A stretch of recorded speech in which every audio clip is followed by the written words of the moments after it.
Halo semua, selamat datang kembali di video belajar kripto. Di video kali ini kita akan membahas tentang investor versus bajing loncat. Di dunia investasi, kita sering mendengar dua tipe pendekatan yang sangat berbeda. Yang pertama adalah investor sejati, dan yang kedua adalah mereka yang sering disebut sebagai bajing loncat. Investor adalah mereka yang berkomitmen untuk menaruh dana di market dalam jangka panjang. Mereka percaya bahwa seiring waktu nilai aset akan naik dan mereka mendapatkan hasil dari pertumbuhan tersebut. Sementara itu, bajing loncat adalah orang-orang yang masuk dan keluar market dengan harapan menangkap momen tertentu.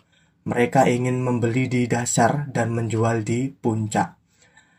Perbedaan antara keduanya sangat mendasar. Investor mengandalkan waktu di pasar, sementara bajing loncat mengandalkan timing pasar.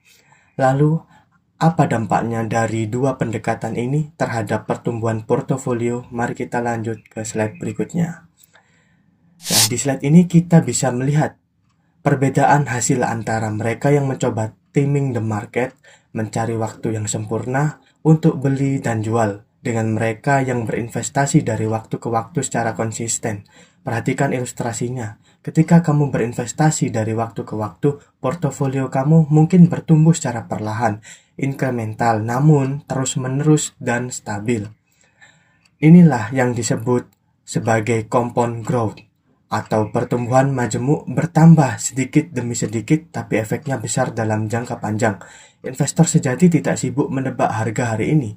Mereka lebih fokus pada pertumbuhan jangka panjang dan menyadari bahwa waktu adalah aset yang paling berharga dalam investasi. Kenapa hal ini bisa terjadi? Kenapa portofolio yang diisi secara rutin bisa tumbuh lebih sehat daripada yang terus dicoba diprediksi?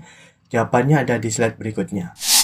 Alasan utama investor dari waktu ke waktu bisa menikmati pertumbuhan adalah mereka kapital mereka itu selalu parkir di market.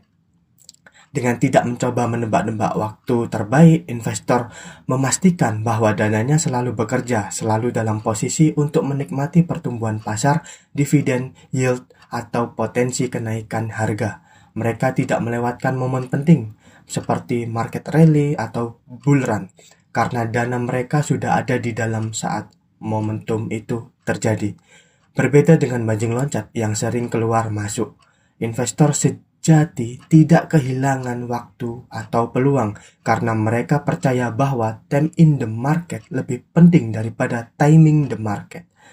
Lalu bagaimana sebenarnya praktik para bajing loncat ini? Apakah benar-benar bisa mengalahkan pasar? Kita akan bahas di slide selanjutnya. Sekarang mari kita bahas karakter dari para bajing loncat. Bajing loncat adalah mereka yang berusaha masuk dan keluar pasar di waktu-waktu tertentu, dengan harapan bisa menangkap harga paling rendah untuk beli dan harga paling tinggi untuk jual. Dalam ilustrasi ini, sumbu horizontal menggambarkan waktu dan sumbu vertikal adalah harga.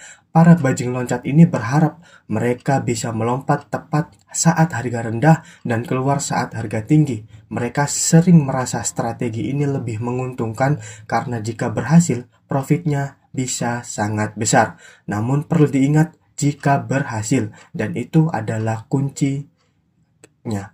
Oke, tapi apakah benar mereka lebih unggul dibanding investor biasa? Mari kita lihat faktanya.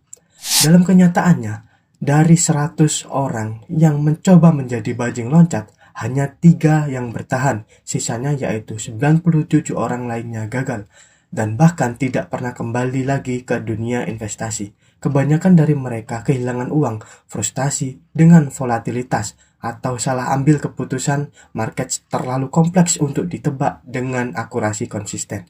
Market bukanlah sesuatu yang bisa diprediksi secara presisi oleh manusia biasa.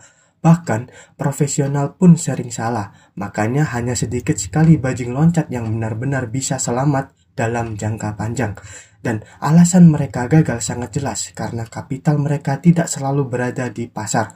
Mari kita lanjut. Saat mereka masuk pasar, dan kebetulan tebakan mereka benar, mereka bisa untung besar. Tapi ketika mereka keluar pasar karena takut atau menunggu momen tertentu, mereka kehilangan peluang. Dana mereka berada di posisi antara ada dan tiada, kadang di pasar, kadang tidak. Artinya, mereka tidak mendapatkan pertumbuhan yang konsisten. Kerugian terbesar bajing loncat seringkali bukan karena harga jatuh, melainkan karena mereka tidak berada di market saat market naik. Mereka melewatkan momen penting karena sedang menunggu tanda-tanda yang belum tentu muncul. Dan inilah yang membuat strategi bajing loncat sangat berisiko, bahkan bisa menghancurkan portofolio dalam jangka panjang. Mari kita lanjutkan ke konsekuensi langsung dari perilaku bajing loncat. Ketika mereka berada di pasar dan tebakan mereka benar, maka mereka memang akan mendapatkan keuntungan. Sebaliknya, ketika mereka berada di luar pasar dan ternyata harga naik, mereka kehilangan momentum. Dan lebih buruk lagi jika mereka salah menebak arah harga saat di dalam pasar, mereka akan merugi. Perilaku keluar masuk ini menciptakan situasi yang tidak konsisten dan penuh resiko. Market bukan tempat bermain tebak-tebakan tanpa data dan strategi matang. Dan inilah yang membawa kita ke kesimpulan penting mengapa strategi bajing loncat cenderung merusak portofolio. Praktik bajing loncat cenderung menyebabkan kerugian portofolio karena memiliki dua risiko sistematis yang sangat signifikan. Risiko pertama, salah timing, yaitu ketika mereka masuk atau keluar pada waktu yang salah, ini bisa menyebabkan kehilangan peluang besar atau terkena rugi saat market turun.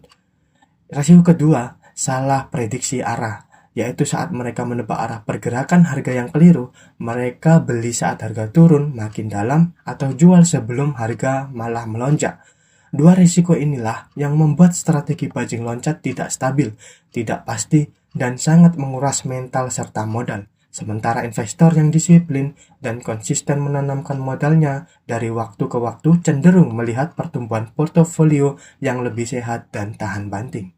Jadi, dari semua yang kita pelajari hari ini, bisa kita simpulkan bahwa investasi bukan tentang menebak waktu terbaik, tapi tentang konsistensi dan kesabaran.